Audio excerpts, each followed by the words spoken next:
The Gift of the Magi by O. Henry. Audiobook. $1.87. That was all. And 60 cents of it was in pennies. Pennies saved 1 and 2 at a time by bulldozing the grocer and the vegetable man and the butcher until one's cheeks burned with the silent imputation of parsimony that such close dealing implied.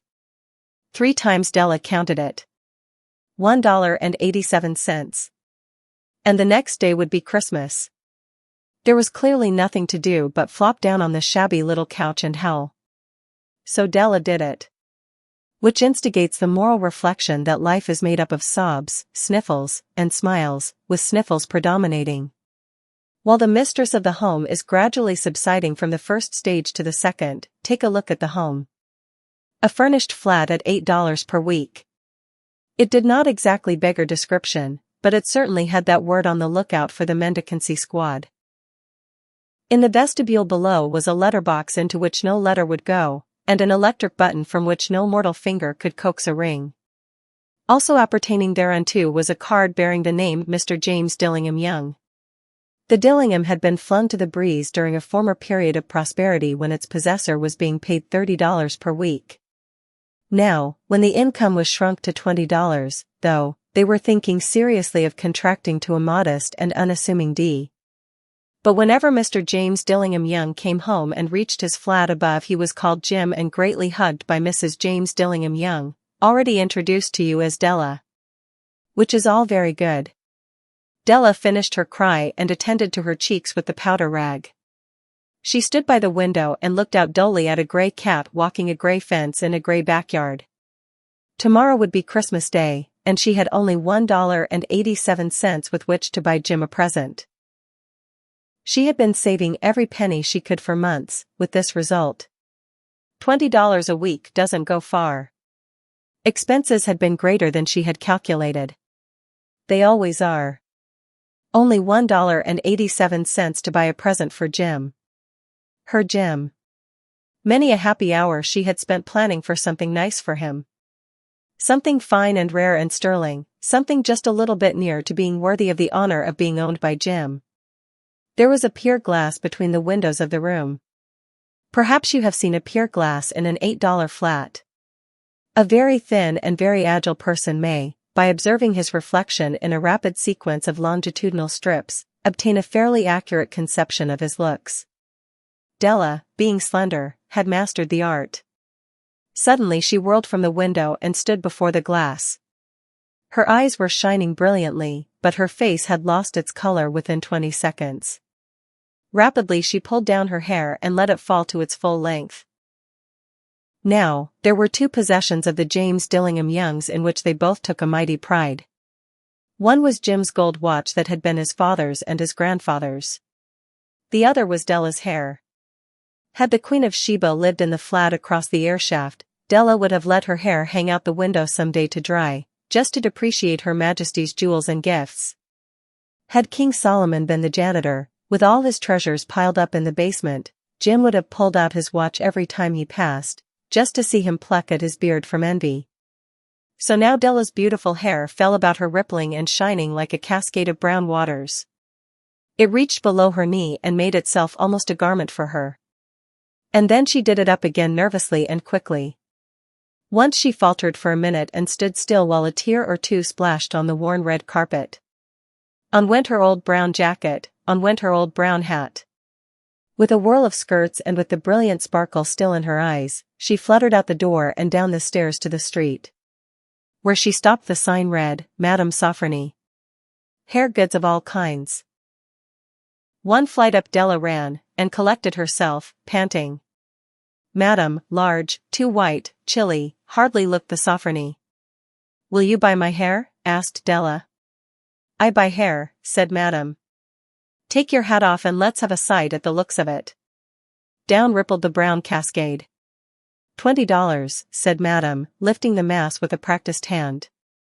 Give it to me quick, said Della. Oh, and the next 2 hours tripped by on rosy wings.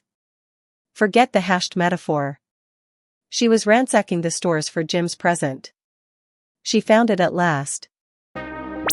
I hope you are enjoying The Gift of the Magi by O. Henry. Be sure to like and subscribe.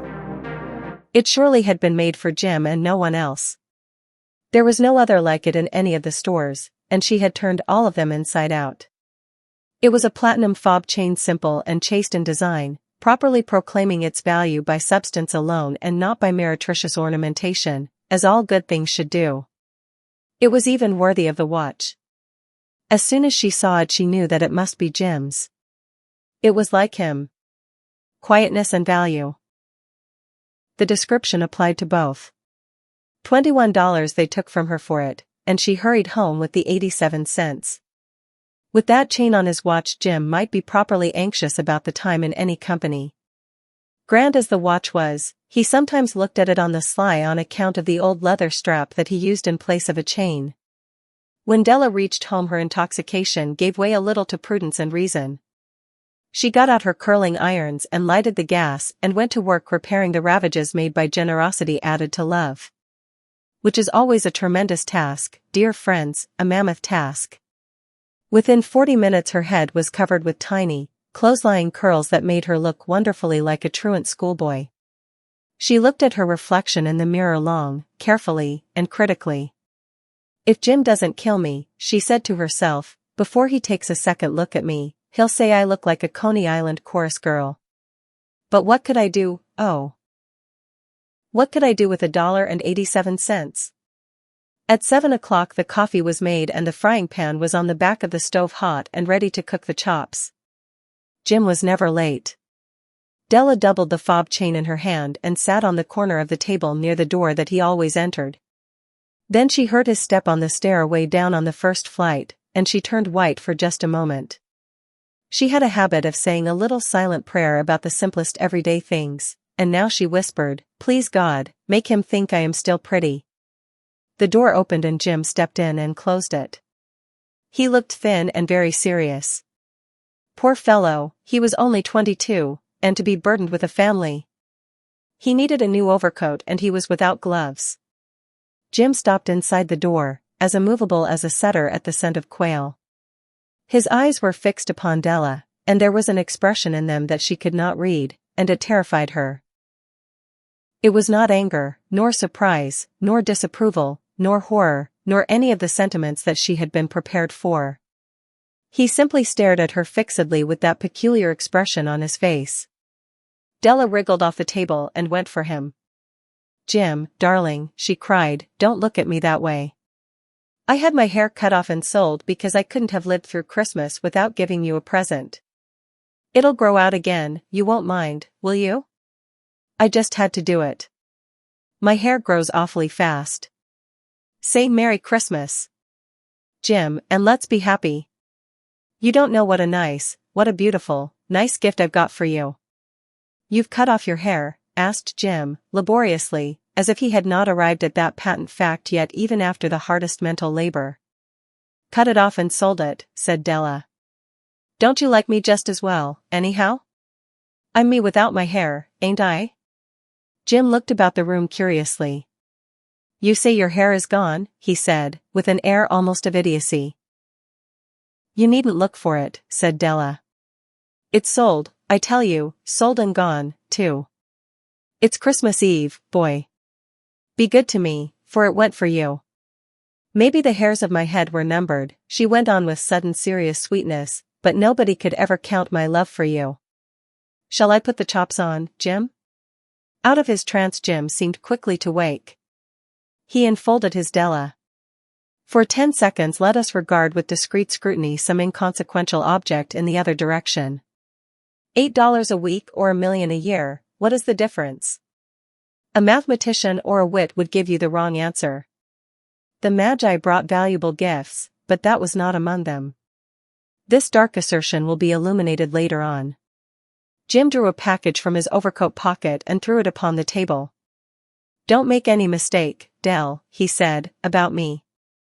I don't think there's anything in the way of a haircut or a shave or a shampoo that could make me like my girl any less.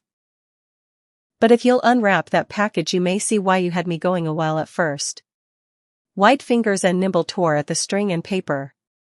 And then an ecstatic scream of joy, and then, alas, a quick feminine change to hysterical tears and wails, necessitating the immediate employment of all the comforting powers of the lord of the flat.